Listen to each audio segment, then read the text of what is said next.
میرے ایک دوست تھے، ان کے غیر مسلم پارٹنر تھے. اس دوست کی پوزیشن کینسر کی وجہ سے بڑی سخت تھی، جاں بلد تھے، جاں کنی کا عالم تھا. اور وہ غیر مسلم کاروباری لوگ ان کو دیکھنے کے لیے گئے تھے. میں بھی پہنچا اور دیکھ کر کے جب میں لوٹا تو اس دوست کے بھائی نے مجھ سے کہا ڈاکٹر کہہ رہا ہے 5 لاکھ روپے کا ایک انجیکشن دو گے تو کچھ تھوڑی سی طبیعت اسٹیبل ہو سکتی ہے. حضرت آپ کو کیا لگتا ہے؟ میں نے کہا بھائی سبسکرائب کیجئے ہمارے چینل نور رضا کو اور بیل آئیکن کو پریس کیجئے جس سے آپ کو ہماری نیو ویڈیو کی نوٹیفیکیشن ملتی رہے. ہم کو نہیں پہنچیں گی کوئی مصیبت، یا ہم کو پہنچتی ہے وہی مصیبت جو اللہ نے لکھ دی ہے. وہی مصیبت ہم کو پہنچے گی جسے اللہ نے لکھ دی ہے.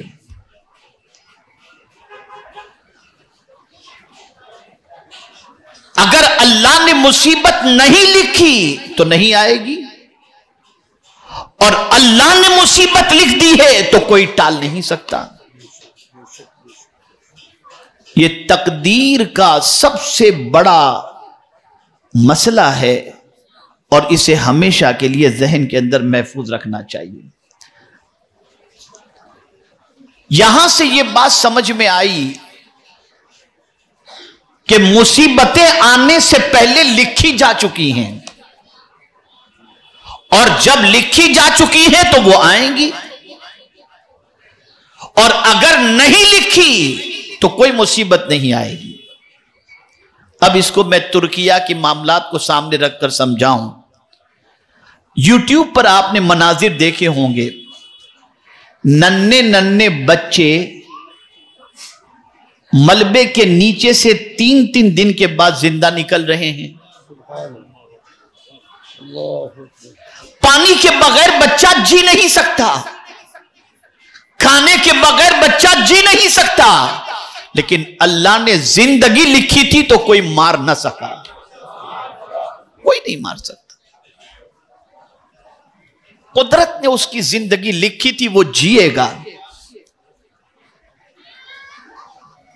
اور اگر وہ مارنا چاہے تو کوئی زلزلے کی ضرورت نہیں، ٹھوکر لگی اور آدمی گرا اور چلا گیا. یہاں سے یہ بات بھی ذہن کے اندر رکھیں. ایک اور عقیدہ تھوڑا سا پختہ کر لیں. جو لوگ ڈرگز کا کاروبار کرتے ہیں،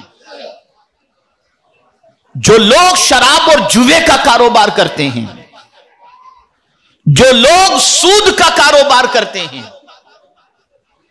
جو لوگ طوائفوں کا کاروبار کرتے ہیں، جو لوگ آوارگی اور حرام کاروبار کرتے ہیں، اور وہ سمجھتے ہیں اسی میں ہماری روزی لکھی ہوئی ہے، تو میں ان کو سمجھا دوں کہ آپ اللہ سے حلال مانگو نا، حلال مانگو اور یہ عقیدہ درست کر لو. جس طریقے سے ہر مذہب کا ماننے والا انسان یہ عقیدہ رکھتا ہے کہ موت سے کوئی بچ نہیں سکتا، آ کر کے رہے گی،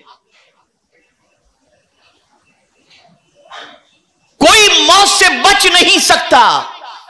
اور موت کے حوالے سے قرآن نے کہہ دیا لِكُلِّ أُمَّةٍ أَجَلٌ اذا جاء اجلهم لا يستأخرون ساعة ولا يستقدمون.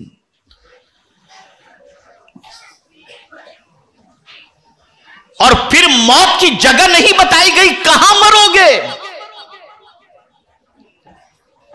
کوئی نہیں جانتا. ما تدری نفس بأي ارض تموت، کہ زمین پر تم مرو گے تمہیں نہیں معلوم. حضرت سلیمان علیہ الصلاۃ والتسلیم کے پاس ایک شخص موجود تھا، آپ بھی تشریف فرما تھے.